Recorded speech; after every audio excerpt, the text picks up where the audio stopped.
Assalamualaikum warahmatullahi wabarakatuh. Jumpa lagi dalam mata kuliah konseling populasi khusus. Untuk pertemuan hari ini kita akan membahas terkait dengan kajian klien korban kekerasan dan penanganannya. Jadi kita masuk ke pembahasan yang pertama, yaitu pengertian korban kekerasan. Sebelum kita lebih lanjut mengkaji bagaimana penanganannya gitu ya, kita akan berbicara mengenai pengertian dari korban kekerasan itu sendiri apa. Korban kekerasan ini adalah individu yang menerima tindakan kekerasan dari pihak lain yang berpotensi menyebabkan kerugian fisik, emosional, maupun psikologis. Nah, kekerasan ini bisa terjadi dalam bentuk fisik seperti pemukulan atau non-fisik seperti manipulasi emosional dan intimidasi. Intinya, korban kekerasan ini adalah individu yang mendapatkan atau menerima tindakan kekerasan, gitu ya, yaitu dari pihak yang dari pelaku, istilahnya begitu. Nah, sebagai akibat dari kekerasan itu, kemudian dampaknya adalah bisa menimbulkan kerugian. Ya, kerugian itu bisa secara fisik, bisa secara psikis gitu ya, bisa juga secara emosional atau bisa juga secara ekonomi begitu ya. Dan kemudian ketika kita berbicara mengenai kekerasan ini bisa saja terjadi dalam berbagai bentuk begitu ya. Misalnya fisik itu seperti pemukulan atau menendang atau yang menyebabkan luka secara fisik gitu ya, atau efek secara fisik. Dan kemudian non fisik. Nah, kalau non fisik ini misalnya manipulasi emosional dan intimidasi begitu yang pada akhirnya ini menyebabkan secara psikisnya itu merasa terganggu gitu ya. Misalnya bisa menyebabkan orang menjadi takut gitu ya, kemudian bisa menyebabkan orang menjadi cemas yang berlebihan begitu. Jadi kalau non fisik itu ya memang itu tidak terlihat gitu ya, tapi itu berdampak di dalam diri korban itu gitu. Nah, kemudian definisi ini juga mencakup kekerasan yang terjadi di berbagai konteks gitu ya. Artinya tidak hanya konteksnya antara individu satu dengan individu yang lain, tapi konteksnya juga ini bisa terjadi seperti di rumah tangga gitu, tempat kerja, kemudian lingkungan sosial, bahkan di dunia nyata gitu ya. Nah, apalagi di zaman sekarang nih, internet itu aksesnya sangat gampang gitu ya, atau sangat mudah gitu ya. Kemudian media sosial itu sangat banyak sekali, dan Indonesia ini termasuk negara yang paling banyak menggunakan media sosial atau internet begitu ya, sehingga potensi-potensi terjadinya kekerasan di dunia maya itu juga sekarang banyak sekali begitu ya. Misalnya melalui media sosial kita memberikan komentar-komentar yang itu bisa menyakiti begitu, walaupun itu berupa kalimat itu ya atau kata-kata gitu ya, tapi itu bisa masuk ke dalam ranah kekerasan gitu, karena orang yang membaca komentar itu merasa tersakiti, kemudian dia merasa dihina atau dilecehkan gitu ya, maka itu masuk ke dalam ranah kekerasan begitu. Baik, kita lanjut ke karakteristik korban kekerasan. Untuk karakteristik korban kekerasan ini saya buat ini dalam 4 poin gitu ya, tapi tidak menutup kemungkinan hal-hal yang lainnya juga gitu. Bagaimana sih karakteristik dari korban kekerasan? Biasanya orang-orang yang menjadi korban kekerasan itu mereka akan memiliki perasaan takut dan cemas yang berlebihan gitu ya, sebagai akibat atau efek dari kekerasan yang mereka dapatkan gitu. Nah, kalau tadi kita berbicara mengenai pengertian dari korban kekerasan itu ya, korban itu disebut orang yang mendapatkan tindakan kekerasan gitu ya. Nah, sebenarnya kenapa kekerasan itu bisa terjadi? Karena adanya relasi yang timpang antara pelaku dengan korban gitu ya. Jarang ada korban itu yang posisinya di atas kan daripada orang yang melakukan atau pelakunya gitu. Artinya memang orang-orang yang mendapatkan mendapatkan kekerasan gitu ya, atau menjadi korban kekerasan itu, mereka yaitu tadi akan merasa memiliki harga diri itu yang lebih rendah daripada pelakunya gitu. Karena kalau harga dirinya tinggi, dia nggak akan menjadi korban kekerasan kan, menjadi korbannya begitu. Sehingga memang salah satu karakteristik lainnya selain tadi merasa takut dan cemas yang berlebihan begitu ya, ini juga korban itu memiliki harga diri yang rendah. Jadi mereka kadang merasa tidak berharga begitu, kemudian sering menyalahkan dirinya sendiri sehingga sangat rentan dan mudah sekali gitu ya, karena tidak bisa melawan orang yang melakukan kekerasan tadi itu atau yang menjadi pelakunya gitu ya. Kemudian karakteristik lainnya juga korban itu cenderung menarik diri dari interaksi sosial atau mereka mengisolasi dirinya begitu ya dari lingkungan sosialnya gitu ya, karena mungkin itu tadi mereka ngerasa tidak beragam, merasa tidak apa ya tidak punya kekuatan atau tidak berdaya untuk melawan pelaku tadi, sehingga yang pada akhirnya tidak berani berteman, tidak berani membuka diri begitu ya. Dan kemudian mereka merasakan kalau misalnya ketemu dengan orang-orang yang lebih dari dia tuh bisa jadi kemudian dia merasa takut, kemudian merasa terancam gitu, merasa cemas. Apalagi dengan orang yang menjadi pelakunya tadi, pasti ada perasaan takut dan cemas ketika dia bertemu dengan pelaku kekerasan itu tadi. Nah, kemudian yang berikutnya itu gangguan kesehatan fisik gitu ya. Nah, kalau tadi sebenarnya kalau dikarakteristikan ini ada karakteristik korban kekerasan secara psikis dan fisik gitu ya. Kalau tadi yang takut, cemas, kemudian menarik diri itu kan masuk dalam kategori secara psikisnya terganggu gitu ya. Nah, kemudian yang keempat ini gangguan kesehatan fisik. Berarti kalau fisik ini kan yang terlihat atau nampak begitu ya, masalah fisik yang sering dialami oleh korban kekerasan gitu. Nah, seperti luka-luka gitu ya, lebam-lebam, nah itu termasuk gangguan kesehatan secara fisik yang mereka dapatkan sebagai akibat dari kekerasan yang dilakukan oleh pelaku kekerasan begitu. Jadi karakteristiknya itu kurang lebih ya secara psikis kalau dikategorikan gitu ya, atau disimpulkan itu ada psikis dan fisik yang akan didapatkan oleh korban kekerasan gitu. Kemudian kita masuk ke jenis-jenis kekerasan. Jenis-jenis kekerasan ini ada kekerasan fisik. Ini artinya kekerasan ini menyebabkan cedera fisik gitu ya, tindakan yang menyebabkan adanya cedera fisik itu tadi seperti luka, lebam-lebam gitu ya, memar-memar, kemudian mungkin benjol seperti itu. Kemudian kekerasan emosional atau psikis, nah ini intimidasi, penghinaan, manipulasi psikologis, nah itu termasuk ke dalam kekerasan emosional atau psikis gitu ya, yang pada akhirnya itu membuat korban itu secara psikisnya menjadi terganggu seperti itu. Kemudian kekerasan verbal, nah kalau kekerasan verbal ini berupa kata-kata yang membuat korban itu merasa terintimidasi, kemudian dilecehkan dan direndahkan dengan kata-kata yang tadi diucapkan oleh pelaku gitu. Kemudian kekerasan seksual, tindakan seksual tanpa persetujuan yang merusak integritas tubuh korban gitu ya. Nah ini untuk kekerasan seksual ini juga ya banyak sebenarnya dari masing-masing kekerasan jenis-jenis kekerasan ini juga kan secara detailnya juga ada penjelasannya masing-masing gitu ya. Misalnya kalau kekerasan seksual ini siapa pelakunya itu bisa kekerasan seksual yang dilakukan dalam ruang lingkup rumah tangga begitu, misalnya anak yang diperkosa oleh ayah tirinya gitu ya, atau ayah kandungnya, bahkan ada ya kejadian-kejadian seperti itu gitu. Artinya ya kekerasan seksual ini ya berupa tindakan seksual yang itu dilakukan tanpa persetujuan dan itu merusak integritas dari tubuh korban gitu.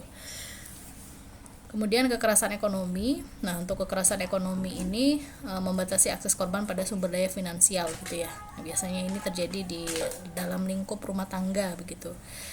Misalnya suami yang tidak memperbolehkan istrinya untuk bekerja, misalnya seperti itu ya. Karena dia tidak mau istrinya itu kemudian secara finansial lebih baik dari dia gitu ya, sehingga dia ingin istrinya itu bergantung gitu ya. Jadi apapun yang dilakukan oleh suami, istrinya tidak bisa melawan gitu ya, dalam artian ya mereka ya nurut-nurut aja gitu, karena mereka ya itu tadi dibatasi aksesnya terkait dengan finansial gitu. Sehingga itu kadangkala ya kalau dalam kekerasan dalam rumah tangga itu yang menjadi salah satu alasan kenapa perempuan itu tetap karena kan kebanyakan yang menjadi korban itu kan perempuan ya gitu. Bukan tidak menutup kemungkinan sebenarnya laki-laki juga menjadi korban kekerasan gitu, tapi memang umumnya yang menjadi korban kekerasan dalam rumah tangga itu adalah perempuan begitu. Nah, ya salah satu bentuk dari kekerasan yang dilakukan oleh suami itu adalah membatasi akses terkait dengan finansial begitu, sehingga kadangkala perempuan itu ketika mereka ingin berpisah begitu ya, menjadi pertimbangan yaitu karena mereka tidak berdaya secara finansial gitu. Kita masuk ke poin berikutnya, yaitu dampak kekerasan. Dampak kekerasan sebenarnya tadi sudah disinggung-singgung juga ya. Ini juga sesuai dengan karakter jenis-jenis kekerasannya tadi. Ini ada dampak psikologis gitu ya. Nah, dampak psikologis apa yang didapatkan oleh korban gitu ya. Ya bisa berupa depresi, bisa kecemasan yang berlebihan, perasaan takut, kemudian trauma gitu ya. Ini juga bisa menyebabkan trauma gitu. Apalagi khususnya untuk korban-korban yang korban-korban kekerasan seksual begitu ya. Itu bukan tidak menutup kemungkinan, tapi seringkali yang menjadi untuk korban kekerasan seksual itu ya biasanya ada korban-korban yang mereka kemudian menjadi trauma gitu, dan ini bisa juga menyebabkan banyak hal gitu dari ketraumaannya ini. Misalnya mereka tidak percaya dengan laki-laki gitu ya, kemudian tidak mau menikah gitu misalnya, seperti itu. Kemudian dampak fisik ini cedera atau gangguan kesehatan kronis gitu ya. Nah, cedera ini yaitu tadi bisa berupa luka-luka, bisa berupa lebam gitu, atau bengkak atau benjol seperti itu, sebagai akibat dari kekerasan fisik yang didapatkan oleh korban dari pelaku begitu. Kemudian dampak sosial. Dampak sosial ini isolasi dan penurunan kualitas hidup gitu ya. Ya tadi misalnya kalau korban kekerasan seksual begitu ya, biasanya apalagi kalau misalnya perempuan gitu, mereka akan merasa tidak berharga gitu ya. Kemudian mereka merasa karena ya sudah tidak suci lagi istilahnya begitu ya, kemudian merasa bahwa dia tidak layak untuk berada dalam masyarakat misalnya itu, sehingga itu bisa membuat membuat korban itu ya menarik diri dari lingkungannya karena kejadian yang menimpanya itu tadi begitu. Kemudian secara tidak langsung benar itu bisa menurunkan bagaimana kualitas hidup. Dia merasa tidak bahagia, dia merasa tidak, yaitu tadi karena merasa tidak berharga sebagai korban dari kekerasan seksual itu tadi, yaitu kemudian menyebabkan dia tidak menikmati hidupnya gitu ya, sehingga itu menjadikan kualitas hidupnya menjadi menurun. Kemudian dampak ekonomi, ya ini tadi ya, sebagai dampak dari kekerasan ekonomi tadi gitu ya. Salah satunya itu adalah ketergantungan ekonomi dan hilangnya kemandirian. Nah, memang karena dibuat bergantung begitu ya, sehingga ya pada akhirnya perempuan itu menjadi tidak mandiri gitu. Jadi apa-apa bergantung ke suami, gitu. Dan termasuk jadi ketergantungan ekonomi tadi ya, kalau nggak diberikan uang oleh suaminya ya mereka nggak bisa ngapa-ngapain seperti itu. Dan ini dampak dari kekerasan yang didapatkan oleh korban kekerasan dari jenis-jenis atau karakteristik dari kekerasan tadi ya. Nah, kemudian sekarang kita masuk ke pelayanan bimbingan dan konseling yang tepat apa saja gitu ya. Di bagian bawah saya tuliskan di sana bahwa layanan bimbingan konseling itu diberikan sesuai dengan karakteristik korban gitu ya. Artinya kalau di sini saya jelaskan ini ada bimbingan individual gitu ya, ada konseling kritis, ada konseling kelompok, ada bimbingan kelompok gitu ya. Ini disesuaikan dengan bagaimana karakteristik dari korban kekerasan itu tadi gitu. Misalnya kalau karakteristiknya masih dalam tahapan takut atau cemas begitu ya, ketika akan keluar rumah misalnya begitu, atau ketika akan bertemu dengan perilaku. Nah, kira-kira untuk pelayanannya itu bisa menggunakan apa, misalnya bimbingan individual atau konseling individual misalnya seperti itu. Kemudian kalau korban kekerasan seksual misalnya begitu ya, yang itu sudah di tahapan dia merasa trauma begitu. Nah, ini kan beda lagi gitu. Kira-kira layanan konselingnya apa yang cocok misalnya seperti itu. Kalau untuk yang sudah trauma berarti ini bisa diberikan dengan konseling traumatik misalnya seperti itu gitu.